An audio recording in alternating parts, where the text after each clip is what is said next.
ಸದ್ಯ ಇದೇ ಪ್ರಕರಣಕ್ಕೆ ಸಂಬಂಧಪಟ್ಟಂತೆ ಕಿರಣ್ನ ಪೋಷಕರು ಬಾಡರಹಳ್ಳಿ ಠಾಣೆ ಮುಂದೆ ಸೇರಿದ್ದಾರೆ. ನಮಗೆ ನ್ಯಾಯ ಸಿಗುವವರೆಗೂ ನಾವು ಬಾಡಿ ಪಡೆಯಲ್ಲ ಅಂತ ಪಟ್ಟು ಹಿಡಿದಿದ್ದಾರೆ. ಕಿರಣ್ 6 ವರ್ಷಗಳಿಂದ ಬೆಂಗಳೂರಿನಲ್ಲೇ ಕೆಲಸ ಮಾಡ್ತಾ ಇದ್ದ. ಜೊತೆಗೆ ಆತನಿಗೆ ಮನೆಯಲ್ಲಿ ಹುಡುಗಿಯನ್ನ ಕೂಡ ನೋಡ್ತಾ ಇದ್ರಂತೆ. ಈ ಸಂದರ್ಭದಲ್ಲಿ ಈ ರೀತಿ ಆಗೋಗ್ಬಿಟ್ಟಿದೆ. ಇನ್ನು ಆ ಒಬ್ಳೆ ಹುಡುಗಿ ಹೇಗೆ ಕೊಲೆ ಮಾಡ್ತಾಳೆ ಅಂತ ಕಿರಣ್ ಕುಟುಂಬಸ್ಥರು ಕೂಡ ಸಂಶಯವನ್ನ ವ್ಯಕ್ತಪಡಿಸಿದ್ದಾರೆ. ಜೊತೆಗೆ ಈ ಕೊಲೆಯಲ್ಲಿ ಬೇರೆಯವರ ಕೈವಾಡ ಕೂಡ ಇದೆ ಎನ್ನುವಂತಹ ಅನುಮಾನ ಕಿರಣ್ ಕುಟುಂಬಸ್ಥರಲ್ಲಿ ಮೂಡಿದೆ.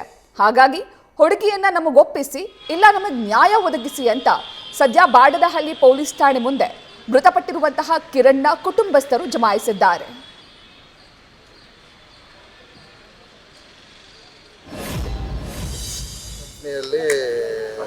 ಕೆಲಸ ಮಾಡ್ತಿದ್ರು ಹುಡುಗಿ ಅವರು ಲವ್ ಕೇಸಲ್ಲಿ ಏನಾಗಿದೆ ಬಂದು ಪೊಲೀಸ್ನವ್ರು ಈಗ ಮರ್ದರ್ ಮಾಡೋದ್ಮೇಲೆ ಮಧ್ಯಾಹ್ನ 3 ಗಂಟೆಗೆ ಏನೋ ರೆಸ್ಪಾನ್ಸ್ ಕೊಡ್ತೀವಿ, ಗಾಡಿ ಗಿಫ್ಟ್ ಮಾಡಿಕೊಡ್ತೀನಿ ಅಂತ ಹೇಳ್ಬಿಟ್ಟು ಕೈ ಕಾಲು ಕಟ್ಟಿ ಹಾಕ್ಬಿಟ್ಟು ಗಿಫ್ಟ್ ಕೊಡ್ತೀನಿ ಅಂತ ಹೇಳ್ಬಿಟ್ಟು ಆ ಥರ ಅವಳು ಮನೆಗೆ ಯಾರೆಲ್ಲ ಬರಲಿ ಅಂತ ಹೇಳ್ಬಿಟ್ಟು ಕಾಲಕ್ಕೆ ಕಟ್ಟಿ ಹಾಕ್ಬಿಟ್ಟು ಸರ್ ಈಗ ಎಲೆಕ್ಷನ್ ಕಂಪ್ಲೇಂಟ್ ಕೊಡಿ ನಾನು ಅಂದ್ರೆ ಎಷ್ಟು ವರ್ಷ ಆಗಿತ್ತು ಇಲ್ಲಿ ನಿಮ್ಮ ಮನೇಲಿ ನಾನು ಹೇಳ್ಕೊಂಡಿದ್ರಾ ಮದುವೆ ಮಾಡ್ತಾ ಇದ್ದೀನಿ? ಏನಿಲ್ಲ ಸರ್, ನಾವೇ ಮದುವೆ ಮಾಡಬೇಕು ಅಂತ ಮನೆಯೆಲ್ಲ ರೆಡಿ ಮಾಡಿಸಿದ್ರು.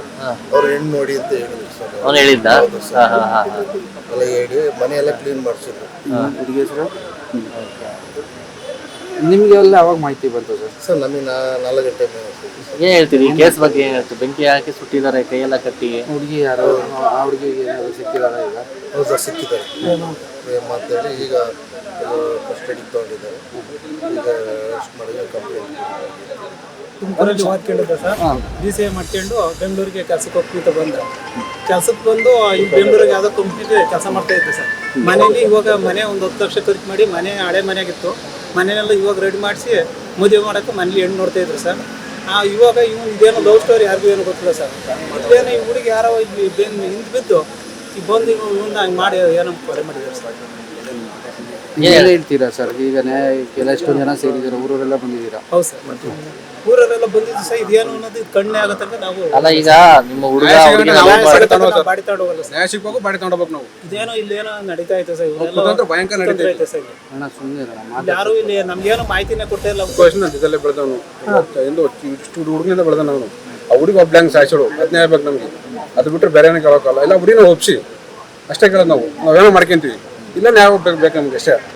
ಅವ್ಳು ಹೆಂಗ್ ಸಾಯಿಸೋದು ಒಬ್ಳೆಯ? ಅದು ಹೆಂಗೆ ಪೆಟ್ರೋಲ್ ಇಕ್ಕಿ ಇದು ಒಬ್ಬಳೆ ಸಾಯಿಸ್ಬಿಡ್ಲು. ಅವಳು ಒಬ್ಬ ಸಾಯ್ಸಕ್ಕಾತ? ನೀನು ಬಂದು ಒಬ್ಬ ಸಾಯ್ಸಕ್ಕಾತ?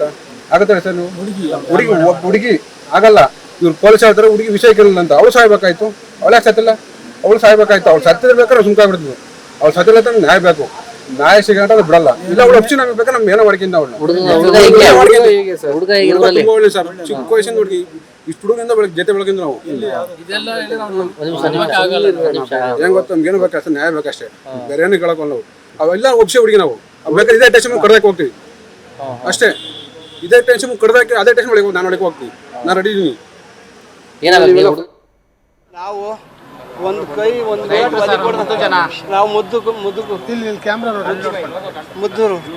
ಒಂದು ಏಟು ಅಡಿ ಬಡದಂಗೆ ಸಾಕೊಂಡು ಇವತ್ತು ಬೆಂಗಳೂರಿಗೆ ಕಳಿಸಿ ಅವನು ಇಲ್ಲಿ ಇದಕ್ಕೆ ಹೋಗ್ತದ ಕಂಪ್ನಿ ಈ ಅಮ್ಮನು ಹೋಗ್ತದ್ದಾನೆ.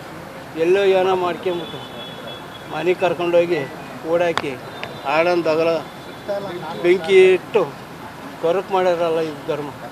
ಸರ್ ಎಷ್ಟು ವರ್ಷ ಆಗಿತ್ತು ಇವ್ನು ಬೆಂಗಳೂರು ಬಂದು? ಈ ಪರಿಚಯದ ಬಗ್ಗೆ ನಿಮಗೇನಾದರೂ ಗೊತ್ತಿತ್ತಾ? ಬೆಂಗಳೂರು ಇಲ್ಲ ಪರಿಚಯ 4-5 ತಿಂಗಳಾಗಿದೆ ಅಂತ ಹೇಳ್ತಿದ್ದಾರೆ ಅಷ್ಟೇ.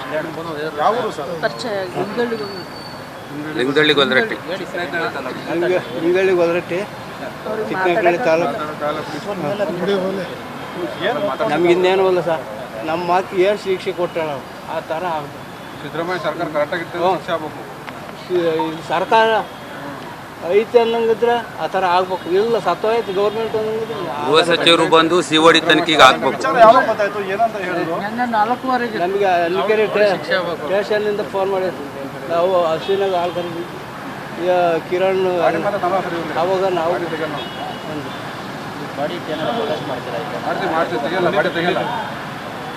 ಏನಂತ ಹೇಳಿದ್ರು ಸರ್ ವಿಚಾರ? ಯಾರು ಸ್ಟೇಷನಿಂದ ಫೋನ್ ಮಾಡಿ ಮಾಹಿತಿ ಬಂದ್ಮೇಲೆ ಗೊತ್ತಾಗಿರೋದು. ಅವ್ರಿಗೆ ಮಾತಾಡಕ್ ಬಿಡಿ,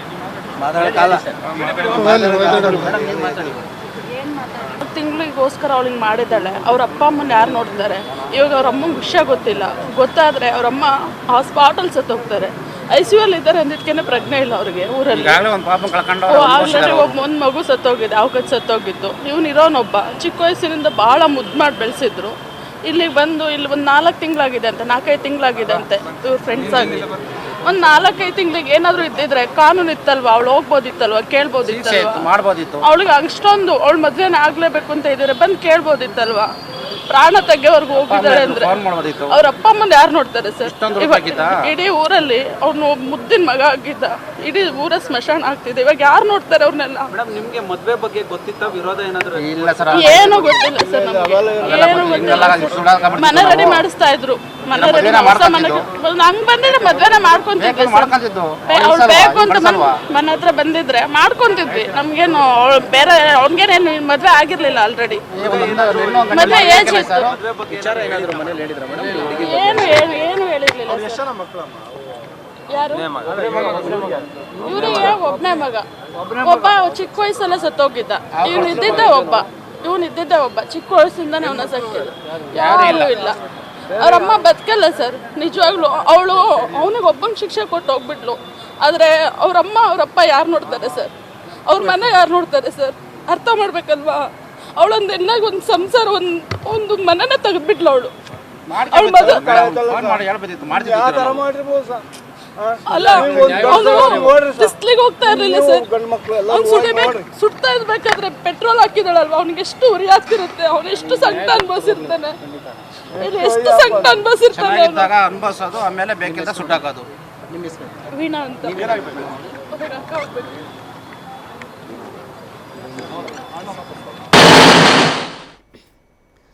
ಮೃತಪಟ್ಟಿರುವಂತಹ ಕಿರಣ್ ತಂದೆ ಮಾತನಾಡ್ತಾ ಇದ್ರು, ಅವರ ಸಂಬಂಧಿಗಳು ಮಾತನಾಡ್ತಿದ್ರು. ಒಬ್ಬನೇ ಮಗ, ತುಂಬ ಮುದ್ದಾಗಿ ಸಾಕಿದ್ವಿ, ಒಂದು ದಿನ ಕೈ ಮಾಡಿರಲಿಲ್ಲ, ಒಂದು ದಿನ ಹೊಡೆದಿರಲಿಲ್ಲ, ಬೆಂಗಳೂರಿಗೆ ಬಂದು ಕೆಲಸ ಮಾಡ್ತಿದ್ದ. ಆದರೆ ಏನಾಯಿತು, ಅವರಿಬ್ಬರ ಮಧ್ಯೆ ಪ್ರೀತಿ ಇತ್ತು, ಅವರಿಬ್ರಿಗೂ ಪರಿಚಯ ಇತ್ತು ಅನ್ನೋದು ಯಾವುದೂ ಕೂಡ ನಮಗೆ ಗೊತ್ತಿರಲಿಲ್ಲ. ಏಕಾಏಕಿ ಹೀಗಾಗೋಗ್ಬಿಟ್ಟಿದೆ ಅಂತ ಹೇಳ್ತಾ ಇದ್ರು. ಜೊತೆಗೆ ಮೃತಪಟ್ಟಿರುವಂತಹ ಕಿರಣ್ ತಾಯಿಗೆ ನ್ಯೂಸ್ ಫಸ್ಟ್ ನಿರ್ಭೀತಿಯಿಂದ ನಿಮ್ಮ ಪರವಾಗಿ.